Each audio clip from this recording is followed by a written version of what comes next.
स्वागतम है आपका समय न्यूज नेटवर्क में और आप देख रहे हैं आलमी समय। हालात हाजरा लेकर हाजिर हूं मैं खालिद रजा खान।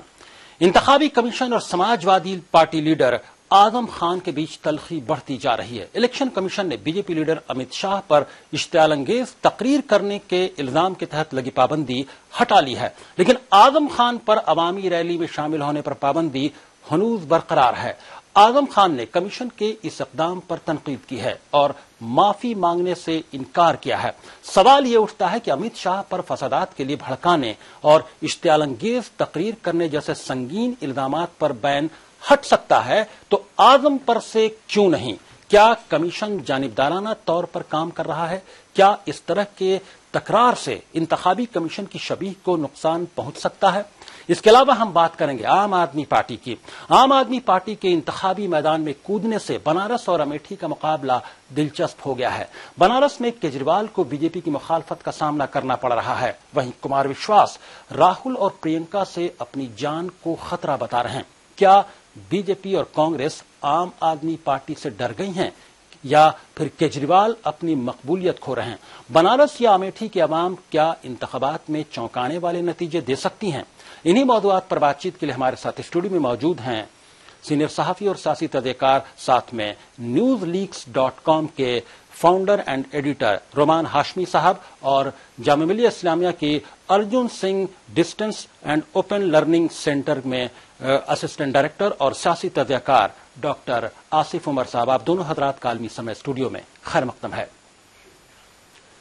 और फोन लाइन के जरिए हमारे साथ दिल्ली से गुफ्तगू में शामिल होंगे और इलेक्शन कमीशन पर बातचीत कर रहे होंगे समय न्यूज नेटवर्क के नुमाइंदे नीरज कुमार भी, और दरमियान में बनारस से फोन लाइन के जरिए गुफ्तगू में शामिल होंगे और आम आदमी पार्टी के मुतालिक बातचीत कर रहे होंगे आम आदमी पार्टी के लीडर इरफानुल्लाह खान साहब भी। तो आइए शुरू करते हैं अपना खुसूसी प्रोग्राम हालात हाजरा।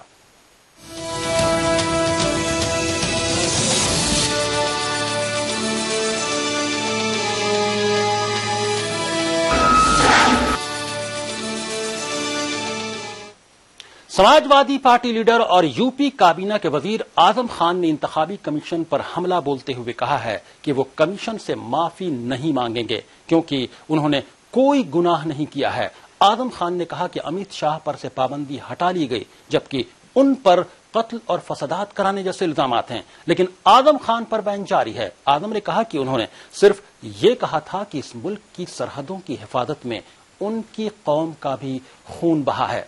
आजम खान ने कहा कि इलेक्शन कमीशन सुप्रीम कोर्ट से ऊपर नहीं है।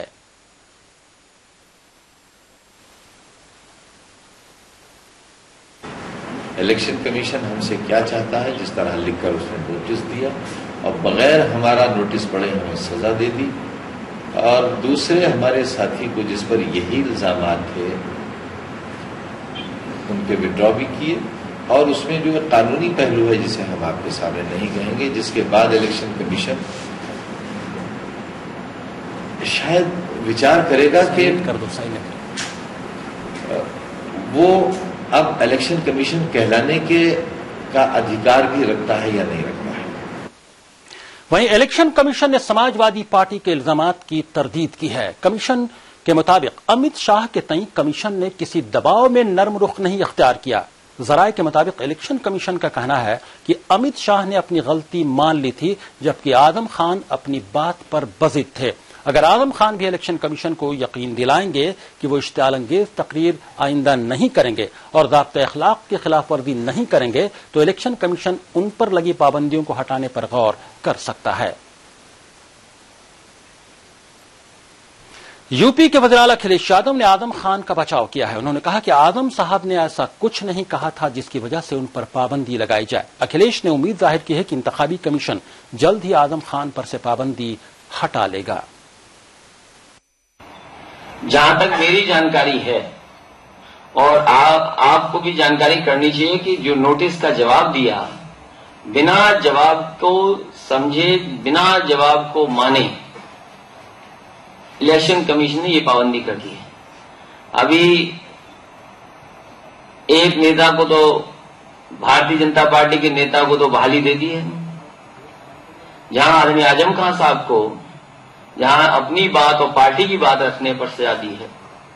मुझे बहुत जल्दी भरोसा है कि उन्हें भी अनुमति मिलेगी और जनता के बीच निकलेंगे, अपनी बात को रखेंगे।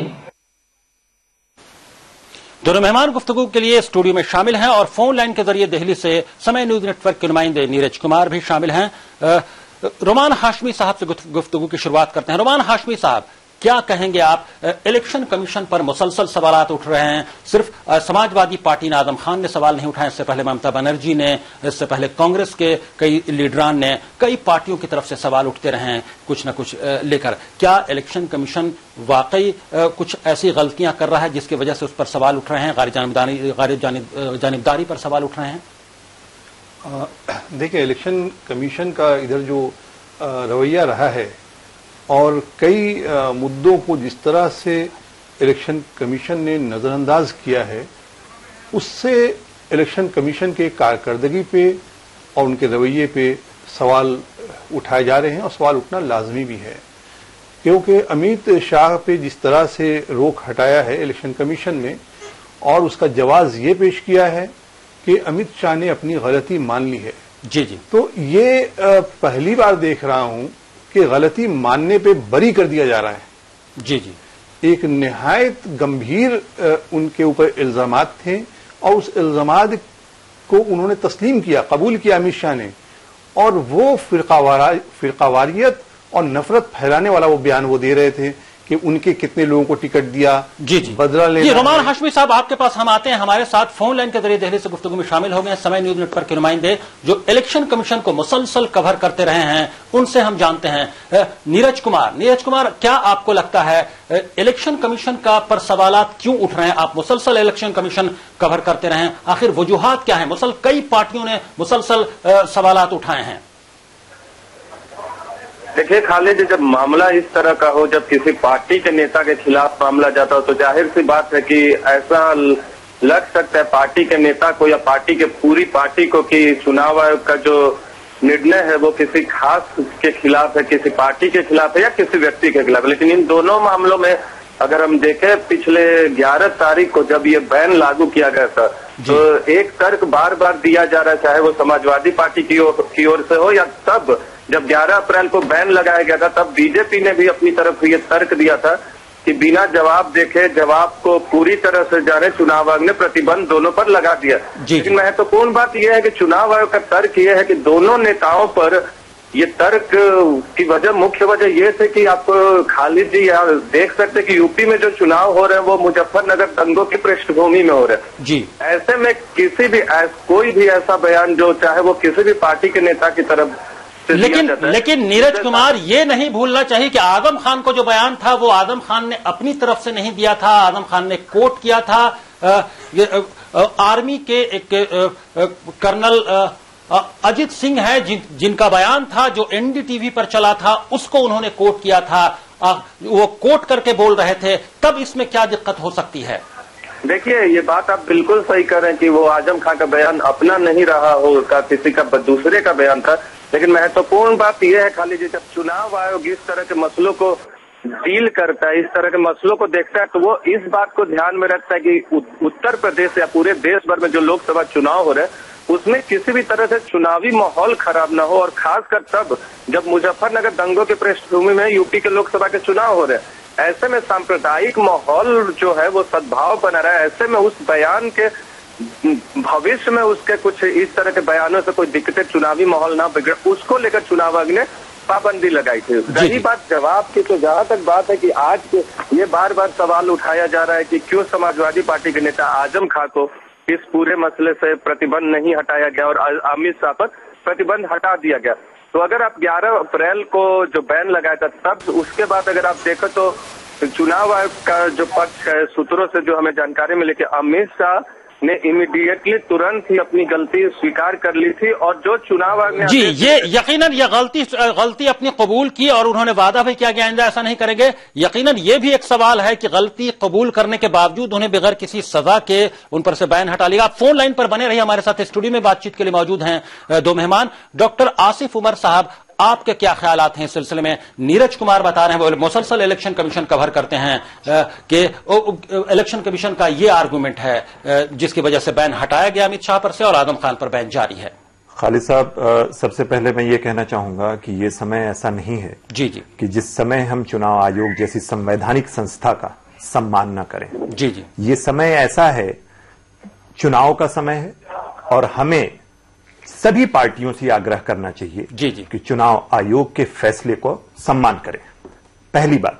दूसरी बात कि जिस तरह का निर्णय आया है चुनाव आयोग का, मुझे लगता है कि इस पे विचार करने के बाद ही कोई फैसला चुनाव आयोग द्वारा लिया गया होगा। जी जी एक तरफ पार्टी का एक कार्यकर्ता, एक नेता ये कहता है कि आइंदा हमसे इस तरह के बयान की उम्मीद न की जाए और हम नहीं करेंगे। जी हम वादा करते हैं और आने वाले समय में एक पीसफुल रैली के माध्यम से लोगों के बीच संवाद स्थापित करेंगे। जी जी दूसरी तरफ, क्या ये समय चुनाव का समय, यही समय वो था जब हम आर्मी की तमाम बातों को कोट करें? इस देश के विकास में, इस देश की तरक्की में किसी एक विशेष समुदाय को हमें कोड नहीं करना चाहिए, और खासतौर पर इस तरह के हालात में जब उत्तर प्रदेश चारों तरफ से बहुत ही सेंसिटिव हो चुका है। पिछले दिनों आपने हालात को देखा है। जी मुझे ऐसा लगता है। लेकिन डॉक्टर आसिफ उमर साहब जी, जो भी बात कर रहे थे आजम खान, वो कोट करके बात कर रहे थे, वो अपनी बात नहीं कर रहे थे।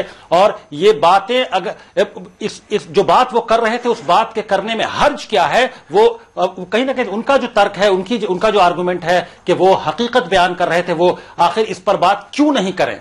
खालिद साहब, देखिए, ये समय ऐसा नहीं था जिस समय आजम खान साहब को, मुझे लगता है कि इस तरह के किसी के बयान को रैली के माध्यम से कोट करके बताया जाए। नंबर 1।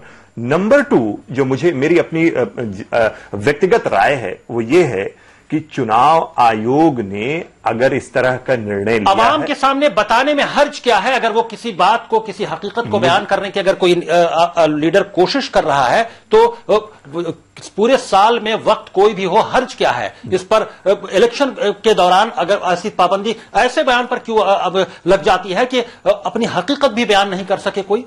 देखिए, हकीकत बयान करने में कोई हर्ज नहीं है। जी जी। मुझे लगता है कि समय को देखते हुए हकीकत को भी बताना चाहिए। समय इस तरह का संवेदनशील हो चुका है उत्तर प्रदेश का, और जिस जगह आजम खान साहब ने यह बयान दिया है, उसके आसपास का समय इस बात को बताने का नहीं है। यानी ये टाइमिंग की बात है। टाइमिंग की बात है, जो समय की टाइमिंग बात थी है। आजम खान के बयान की, वो गलत थी। उस वजह से आप बोल रहे हैं कि पाबंदी लगाई इलेक्शन कमीशन ने, और ऐसे वक्त में उन्हें यह बयान नहीं देना चाहिए था। रोमान हाशमी साहब, आप क्या कहेंगे? डॉक्टर आसिफ उमर साहब का कहना है कि गलत वक्त में पर उन्होंने बयान दिया है, यह बयान ऐसे वक्त में नहीं देना चाहिए था उन्हें बयान। जी जी, ये बात जो इन्होंने कही आजम खां के हवाले से, वो बात दुरुस्त है। आजम खां पे जो पाबंदी इलेक्शन कमीशन ने लगाई है वो जायज है, लेकिन यहां पे एक दूसरा सवाल यह है कि अमित शाह पर से जिस तरह से पाबंदी उठाई गई है जी। अमित शाह एक ऐसा लीडर हैं बीजेपी के जो निहायत डिस्प्यूटेड हैं, विवादास्पद हैं। सुप्रीम कोर्ट ने गुजरात से उनको तड़ी पार कर रखा है, गुजरात में एंटर नहीं कर सकते हैं। तो इस तरह के शख्स पे, जिस पे इल्जामात चल रहे हैं, इनकाउंटर के इल्जामात चल रहे हैं, जो मुजफ्फरपुर दंगे को लेकर, मुजफ्फरनगर दंगे को भी लेकर के आ चुके हैं सवालों के घेरे में, और हाल के बयान को लेकर के बिजनौर में जो दिया इस पे लगा। तो इस ऐसे पूरे मामलात को देखते हुए अगर देखा जाए तो इलेक्शन कमीशन ने जो रोक हटाई है वो सवालों के घेरे में इलेक्शन कमीशन उसमें नहीं जा। क्या ऐसा नहीं लगता कि मामले को दोनों तरफ के अमित शाह पर अगर बैन लग रहा है तो आजम खान पर भी बैन लगाकर, चूंकि दोनों के मामलात अलग हैं, संगीनी अलग अलग है, तो उसको बैलेंस कर दिया जाए ताकि कहीं से आवाज न उठे? नहीं, अब क्या यह बैलेंसिंग एक्ट नहीं लग रहा है? यहां पे बात है इलेक्शन कमीशन के जानबदारी की और उनका मुंसिफ रवैया जो है सवालों के घेरे में, उस पे भी है। क्योंकि जिस तरह से बंगाल में उन्होंने कहा 6 अफसरों का तबादला किया जाए, ममता आ गई, इस एक्सटेंड तक जाते हैं, इलेक्शन कमीशन जाता है कि ये इलेक्शन कमीशन बयान जारी कर रहे कि अगर एक दिन के अंदर 24 घंटे में ट्रांसफर नहीं किया गया तो हम वेस्ट बंगाल के इलेक्शन को पोस्टपोन कर देंगे। जी जी, आपने इतना दबाव लिया, इतना सख्त स्टैंड लिया, सही है इलेक्शन कमीशन का, वो सही है। लेकिन दूसरी तरफ अमित शाह, बाबा रामदेव के मामले को देखें आप, जी जी, जिस तरह से अलवर में पकड़ाए हैं वो, जी यकीनन कई मामलों में उम्मीद की जाती है कि इलेक्शन कमीशन सुमोटो भी इकदाम करेगा। नीरज कुमार, मुख्तसरन जानना चाहेंगे, ब्रेक का वक्त होने वाला है, कि क्या आपको लगता है कि कई मामलों में गुजरात के ममता बनर्जी ने गुजरात का सवाल उठाया था कि गुजरात में ऑफिसर्स का तबादला क्यों नहीं किया गया। दो किताब के जरिए इलेक्शन के माहौल को खराब करने की कोशिश की जा रही, जो प्राइम मिनिस्टर के खिलाफ किताब लिखी गई। क्या इलेक्शन कमीशन सुमोटो इकदाम नहीं कर सकता है अगर माहौल खराब हो रहा है? क्या शिकायत होना जरूरी है? क्योंकि ऐसे आर्गूमेंट्स दिए गए इलेक्शन कमीशन की तरफ से कि उनके पास कोई शिकायत नहीं पहुंची। खालिद जी, सबसे पहले आपके एक पिछले सवाल का जवाब देना चाहेंगे जो छूट गया था, कि पहली बात आपने कहा कि दोनों को सजा क्यों नहीं दी गई मॉडल कोड ऑफ कंडक्ट उल्लंघन के मामले में। तो अभी आपको बताना चाहेंगे कि अभी हाल में दोनों के मामले में, चाहे वो आजम खां का मामला हो या अमित शाह का, दोनों की आलोचना चुनाव आयोग ने उनके बयानों के लिए की थी। प्रतिबंध से अलग हटकर आलोचना की गई थी। मॉडल कोड ऑफ कंडक्ट में चुनाव आयोग आलोचना ही करता है अगर आप पहली बार करते हैं या बार बार दोहराते हैं, तो उसके बाद चुनाव आयोग कड़ा स्टेप लेता है। जी जी। रही दूसरी बात गुजरात की आप कर रहे हैं, तो कोई भी चुनाव आयोग, एक और बात क्लियर करने चाहेंगे, अपने मेहमान ने हम थोड़ी देर पहले कहा कि पश्चिम बंगाल की सरकार के बारे में चुनाव आयोग ने कहा था कि वो 4 दिन में पोस्टपोन कर सकते हैं इलेक्शन। दरअसल चुनाव आयोग की ओर से कोई औपचारिक बयान इस मामले में नहीं आया था तब कि पोस्टपोन कर देंगे अगर ममता बनर्जी ने नहीं हटाया।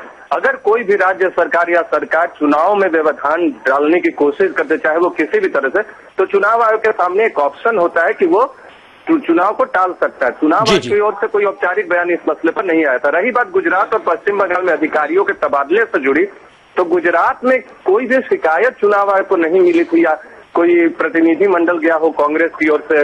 पश्चिम बंगाल, चलिए, गुजरात के मामले में शिकायत नहीं मिली, लेकिन जो किताब के जरिए 2 किताबें आई उसके जरिए सियासत, और क्या इस मामले में इलेक्शन कमीशन सुमोटो इकदाम नहीं कर सकता खुद से? किसी भी मसले पर चुनाव आयोग सुमोटो ले सकता है, लेकिन रही बात किताब की, अभी हाल में एक शिकायत सुन लीजिए, हेमा मालिनी के संदर्भ में आई थी कि उनके कमर्शियल एक्ट से ब्रेक रोका जाए। चुनाव आयोग का तर्क था कि हम कमर्शियल एक्ट से किसी उम्मीदवार को रोक नहीं लगा सकते क्योंकि वो हमारे दायरे से बाहर है। रही बात किताब की, तो किताब भी मसला कमर्शियल है और ये पब्लिशर से जुड़ा होता है, लेखक से जुड़ा होता है। तो आप चुनाव के दौरान चुनाव आचार संहिता के अंतर्गत ये नहीं आता कि आप किसी की किताब के प्रकाशन या उसके रिलीज पर रोक। यानी इलेक्शन कमीशन के अपने आर्गूमेंट्स हैं। वक्त हो गया है ब्रेक का। नीरज कुमार, बहुत बहुत शुक्रिया फोन लाइन के जरिए दिल्ली से बातचीत में गुफ्तगू में शामिल होने के लिए। डॉक्टर आसिफ उमर साहब, मुख्तसरन जानना चाहेंगे, ब्रेक का वक्त होने वाला है, क्या लगता है जो आर्गूमेंट दे रहे हैं नीरज कुमार, आप कितना इत्तफाक करते हैं उससे? देखिए, आचार संहिता का सबसे पहले पालन करना चाहिए कि चुनाव आयोग के क्या दिशा निर्देश हैं, क्या किस तरह की सीमा है। लेकिन दूसरी तरफ मैं उत्तर प्रदेश में समाजवादी पार्टी के वरिष्ठ नेता आजम खान साहब से भी अपेक्षा ये करता हूं जी जी कि आपने अगर किसी की बात को कोड किया है तो मुझे लगता है अगर चुनाव आयोग को इस पर किसी तरह की आपत्ति है तो आप आइंदा आने वाले समय के लिए किसी भी रैली के लिए अगर आप कह दें कि साहब इस तरह के वक्तव्य की, यानी आजम खान को भी लचीला रुख दिखाना चाहिए और आइंदा वादा करना चाहिए कि आइंदा अपनी रैलियों में, अपने इंतखाबी जलसे में ऐसी बात नहीं कहेंगे। तो उम्मीद है कि इलेक्शन कमीशन जो है उन पर सभी पाबंदी हटा सकता है। हालात हादरा में वक्त हो गया ब्रेक का। दोनों मेहमान रोमान हाशमी साहब और डॉक्टर आसिफ उमर साहब स्टूडियो में गुफ्तगू के लिए मौजूद हैं। ब्रेक के बाद हम आएंगे तो बात करेंगे कि बनारस हो या अमेठी हो, आम आदमी पार्टी के लीडरान वहां परेशान है, उन पर मुसलसल हमले हो रहे हैं। कई सवालात उठ रहे हैं, क्या आम आदमी पार्टी कमजोर हो गई है या बीजेपी और कांग्रेस आम आदमी पार्टी से घबरा गई है? और इस गुफ्तगू में बनारस से फोन लाइन के जरिए शामिल हो रहे होंगे आम आदमी पार्टी के लीडर इरफान उल्लाह खान साहब भी फौरन हाजिर होते हैं।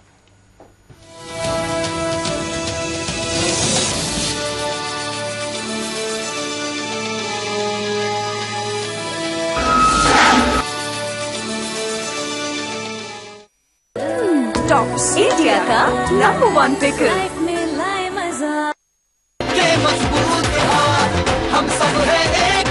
मजदूर है भारत के मजबूत हाथ। मजदूर भाई बहनों को मिलेगी मुफ्त दवाइयां और इलाज की सुरक्षा, साथ में पेंशन की गारंटी भी। कांग्रेस की टीम है आपके साथ। हर हाथ शक्ति, हर हाथ तरक्की।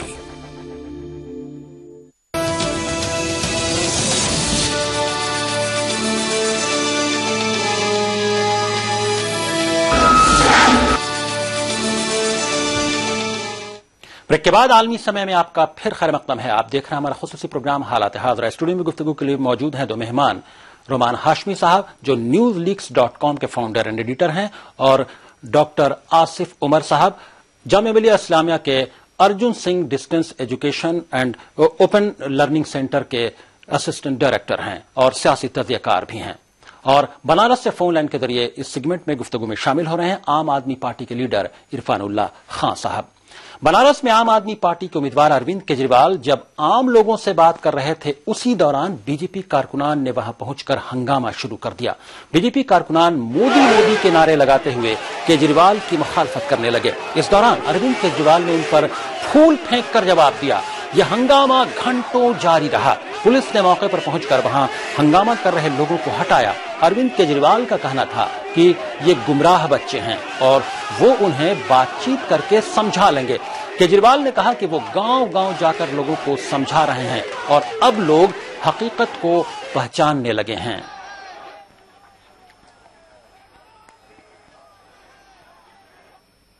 देखिए, भटके हुए बच्चे हैं, समझ जाएंगे, बातचीत होगी, समझ जाएंगे। आज मैं गांव में गया था, वहां भी कुछ बच्चे थे जो चिल्ला रहे थे, उनके साथ बैठ के 15 मिनट बात की और सारे पलट गए। बातचीत हो। प्रियंका गांधी और कांग्रेस उम्मीदवार राहुल पर एफआईआर दर्ज करने की मांग को लेकर आम आदमी पार्टी उम्मीदवार कुमार विश्वास धरने पर बैठ गए हैं। कुमार विश्वास ने अमेठी के गौरीगंज पुलिस स्टेशन के पास एहतजाज किया। आम आदमी पार्टी के अमेठी के उम्मीदवार कुमार विश्वास ने प्रियंका गांधी से खुद को खतरा बताया है। उनका कहना है कि जिस दिन से वो अमेठी आए हैं, उन पर मुसलसल हमले हो रहे हैं और इनके पीछे अमेठी के एक बड़े लीडर का हाथ है जो राहुल गांधी के पर्चे नामजदगी दाखिल करने के दौरान भी वहां मौजूद था।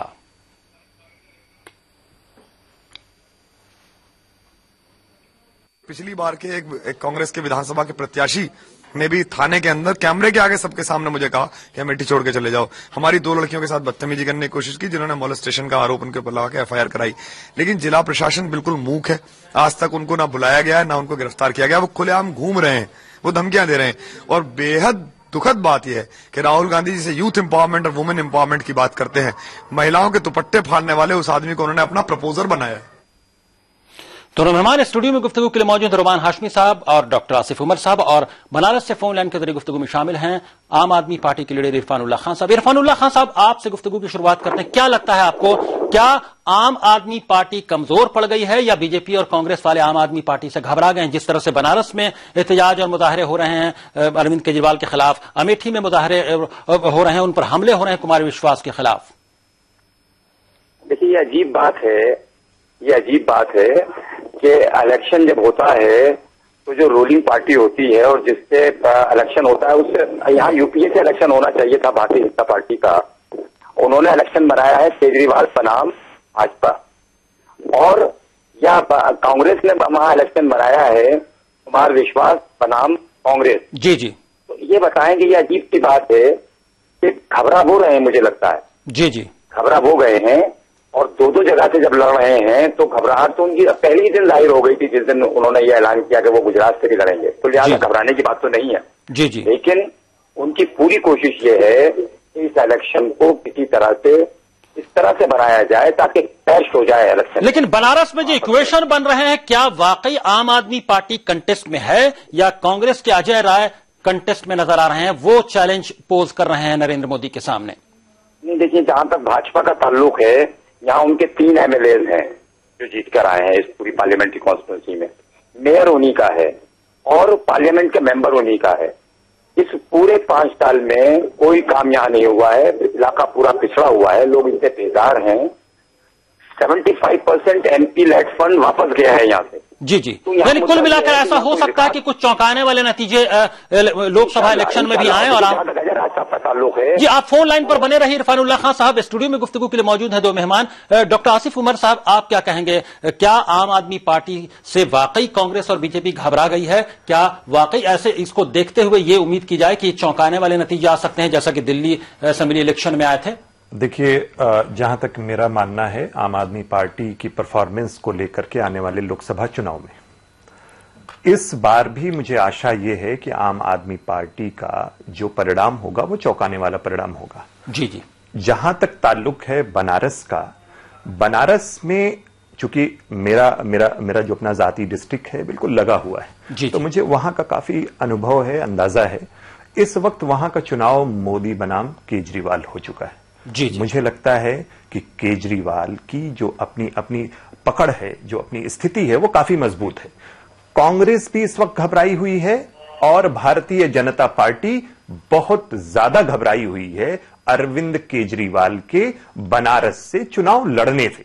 मुझे लगता है कि अरविंद केजरीवाल जिस सकारात्मक रुख को अपना रहे हैं उससे भारतीय जनता पार्टी काफी घबराई हुई है। जी, यानी आपके मुताबिक कुछ चौंकाने वाले नतीजे आ सकते हैं लोकसभा इंतखाबात में। रुमान हाशमी साहब, आपके क्या ख्यालात हैं? आपने दोनों की बातें सुनी इरफानुल्लाह खान साहब की और डॉक्टर आसिफ उमर साहब की। पहले तो ये कुमार विश्वास जी का बाइट देखा हमने जी, तो ये बात समझ में नहीं आ रही। कुमार विश्वास वहां पे अटेम्प्ट टू मर्डर का केस करने गए हुए हैं, राहुल गांधी और प्रियंका वडेरा के खिलाफ या इलेक्शन लड़ने गए हुए हैं। जी। वो इतने बड़े थ्रेट तो नहीं बने हैं कि गांधी फैमिली उनके लिए कॉन्स्पिरेसी करेगी। जी जी। तो इस तरह की बातें जो है बड़ी हल्की नजर आती है और हल्का बनाता है उस सियासतदान को जो इस तरह की बातें करता है। दूसरी बात रही वाराणसी की, काशी बनारस की, वहां पे लास्ट जो 5 साल पहले लास्ट इलेक्शन के जो चुनावी नतीजे रहे हैं उनको भी जेहन में रखना होगा। वहां पे सबसे ज्यादा वोट है दलित का, 21% के करीब दलित वोट है। अच्छा, ये साइलेंस वोट है क्योंकि ये थोड़े दबे कुचले डरे हुए हैं, वोकल क्लास लाठी टेकते हुए चुपचाप जाएगा और जाके अपना वोट डाल के ईवीएम मशीन में चला आता है और इस तरह से बहन मायावती जी को ठीक ठाक वोट मिलता है। तो ये वोट कहां जाएगा?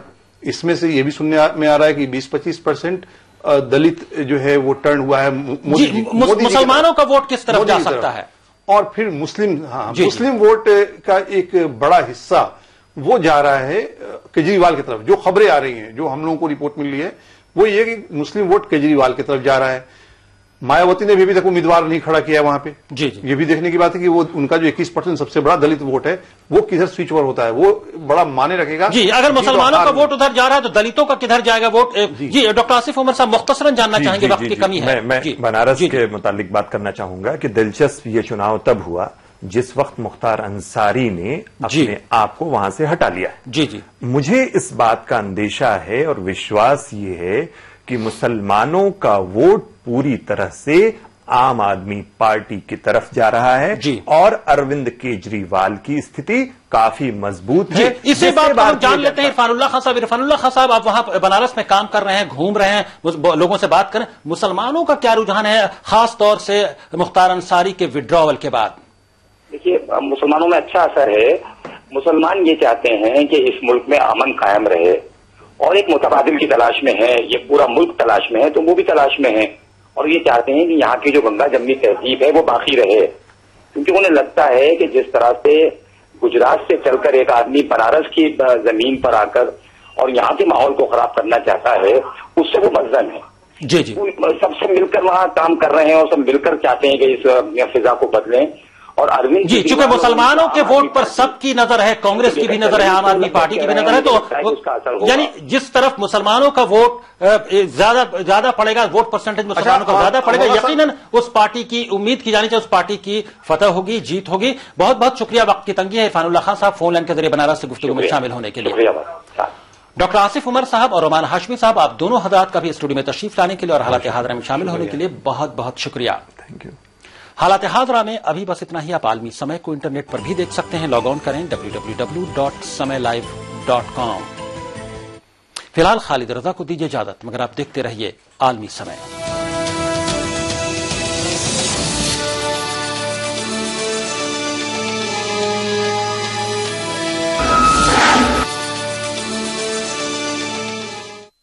मैं